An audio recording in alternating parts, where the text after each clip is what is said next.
So let's jump into it. Now, boys, what I've got is the manifestos for the Conservatives and Labour government in front of me. So we're going to look at their main pledges around the economy.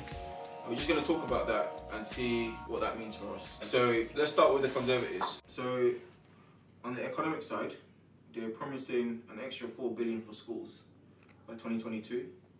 They're also promising to balance the budget by 2025. So for those watching, balancing the budget just basically means that they want to match what they're spending with what they receive in taxes. And right now they're currently running a deficit, which means when basically you have a deficit, you have to borrow money to plug that gap. And the UK has a public debt of about 1.7 trillion.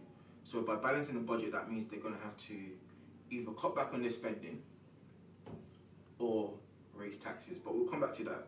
But a quick one, that debt has occurred from running multiple deficits. That's how the debt gets built. So there's a difference between the national debt and the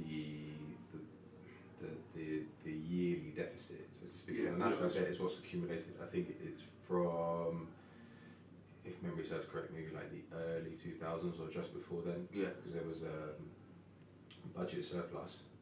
But the debt has accumulated, the national debt has accumulated since like 45. It's been around for a very, very long time. Okay, so for the person at home, this basically is equivalent to if they have a salary and that salary is not enough to get by each month, they're borrowing on credit cards and loans. So the difference between the salary and what they're borrowing is the deficit, and the debt is if they keep borrowing, that it builds up plus the interest. So the debt is the interest plus what they're borrowing every time. Put it this way, it's like, let's say you've got a mortgage, you've got a lot of debt over your head until it's paid off.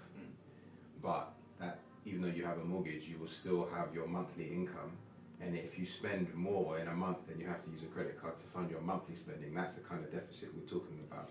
You will still have the mortgage that you have to pay for, which is included as part of the debt, but that's something treated separately. So, that's cool. So extra $4 billion for schools, balanced budget by 2025. They also said they're not going to increase VAT,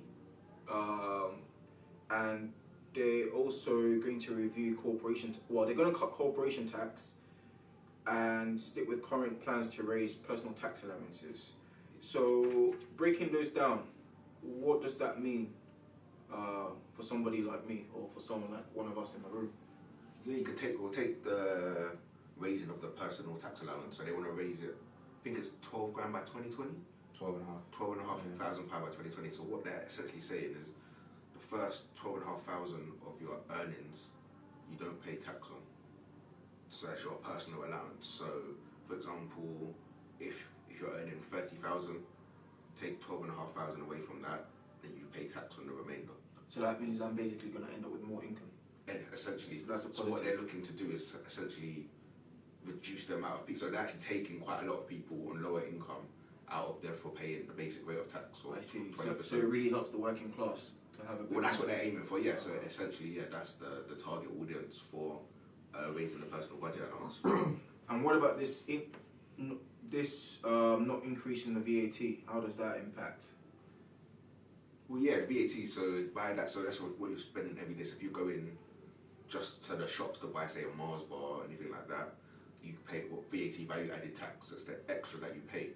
So currently it's now 20%, and then they want to keep it at 20%. But a few years ago, it was 17.5%. And it's gone up to 20, and they want to now maintain it at 20%. So for the everyday consumer, again, when you're buying everyday items, that should, in essence, save you a bit of money because they don't want to raise that any further. Well, it shouldn't make you any worse off. You won't feel any difference. You just feel. You won't feel any more worse, I guess. But you won't feel any more better either if you're purchasing the same goods as you do on a weekly or monthly basis. It just won't change. Okay. And so in all of this, are the national insurance contributions staying the same? Good question. Let me have a look. Because if you raise my personal that's true. That's a very good question. and then increase, so anyway, you're not getting anything. So what they tried to do before this new election was, if you guys remember, they tried to increase national insurance for self-employed people, and that caused a massive backlash. Now, they haven't specifically said anything in their manifesto about not touching national insurance contribution, so who knows? Well, they they could did probably... say, actually, no, they did say they made a special. They're proposing a national insurance contribution holiday to employers that are going to take on people with disabilities, people with mental health issues, people who have been in prisons, and they're saying that there's going to be a national insurance contribution holiday for them for a year. So the incentive is that employers are the ones who have to they have to put into the national insurance contribution pot, and they're saying if you take on these individuals who people tend to marginalise, like people with mental health disabilities, and also those who have those who have had convictions but have paid their service, paid their debts, if you will, employers get a holiday for a year, so they don't have to pay insurance for a year. And that was something that they're proposing. So okay, but that's just for one specific. Yeah, that's a very that's for employers, and it's also for people who have been out of work for a year as well. So in this sense, it was just an incentive for businesses only to take on an actual person, take on a kind of wider set of people, a person that they wouldn't usually take on. But still, with the rest of us, it we're could not potentially sure. go up. We're not sure yet. We're not sure. So. Let's just back it up. What does national insurance contribution actually mean? What is that in essence? So that's what contributes to your healthcare, so the NHS and your pension in the long run. So your state pension. The state, yes, correct. Yeah, not actually. So what the government will provide you once you reach state pension age. Okay. And it also covers the things like paternity leave, maternity leave, sickness that's covered. Kind of like you have your statutory sick days. The NIC covers for that. Okay. So basically, it's basically social welfare. In a sense, yes. From employers, because employers have to take a hit when you're not working, and the idea is that national insurance contribution kind of is like it pays back into that. Cool. So far we've seen that with the manifesto the Conservatives are proposing, there's some things that are going to hopefully give us a bit more income, but on the flip side, there's potential avenues where we could end up having less disposable income at the end of the day. There's one thing that they have said, which is another issue of contention, is they're trying to replace the triple lock pension pledge with a double lock. Now, just to break that down for people at home, what the triple lock pension was they were guaranteeing that the state pension, the one that is determined by your national insurance contribution, that they were going to increase that every year by either the higher of inflation or average earnings or 2.5%. Now, the reason that they're trying to get rid of this is that it's actually quite expensive. If you're promising people 2.5% extra each year, they have to fund that. Under this new proposal, they're going to remove that last bit, that promise of 2.5%, and just fix it to either inflation or average earnings, which means potentially they can save themselves money. I think I've seen around figures of up to 6 billion a year being saved, touted. So how again does that affect people? I think it's a bit of a wonder of, it's a generation divide, isn't it? Yeah. Because you've got like our age group and the younger generation that are saying, why should we pay for all this? Because in essence, as you said, by maintaining the triple lock, as I said, that funding's got to come from somewhere, and that funding will be tax.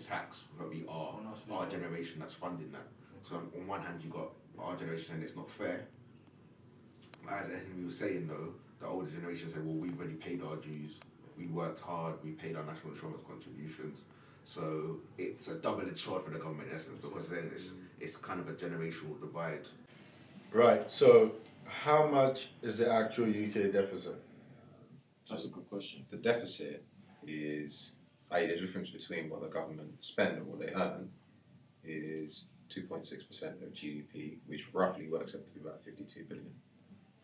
Right. That's the difference. So that's what they have to Try and balance. the books, i.e. try and make to get to zero by 2022. But so that's every year. So we're saying what? 2025.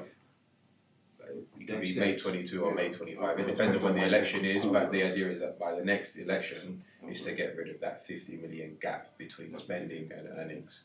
So it's 50 million right now, and it's trying to get that 50 million gap right down to 50 billion, down to zero. Is that 50 billion per year? Yeah, it's 50. No, it's 50 billion. In total. 50 billion is the gap in total, and it's trying to reduce that gap. But you think about it, it's quite a difficult thing to do because the government make money, but they spend money as well, so that figure can always chop and change. And so it's trying to reduce this gap from 50 billion down to zero. There are a lot of fixed things and what I say assumptions in that. For example, that the population continues to, when I say age at the same rate, our disease profile stays the same. Because I mean, healthcare is one of our biggest expenditures right now, and we're saying that the spending profile stays the same, and in that way, we're basically looking at just 50 billion. Yeah. So, but if that changes, then that it can start to widen again, or narrow. Yeah, that's correct. So it's actually come down from about 69 billion Yeah. to 50 billion now. But if they are trying to balance the budget, then, like I just said with that scenario, that means somewhere along the line, There's gonna be cuts. yeah, or there's going to be more taxes, eventually. So ultimately, it does have an impact on my finances, doesn't it? I have a question. Yeah. What is I think we've kind of mentioned it before, but what's the UK public debt, and then what's the private debt, actually, and what's the difference? So the UK debt is the government debt. It's what the government owes. So that's through their bonds, everything that they have issued. Where the private debt is actually us individuals. So that's our debt. So mortgages, credit cards, loans, car loans. So that's the private sector debt. The figures I'm not 100%. National debt is about 1.7 trillion, Okay. So that's the government's debt. and then personal debt is about 1.5 trillion at the moment.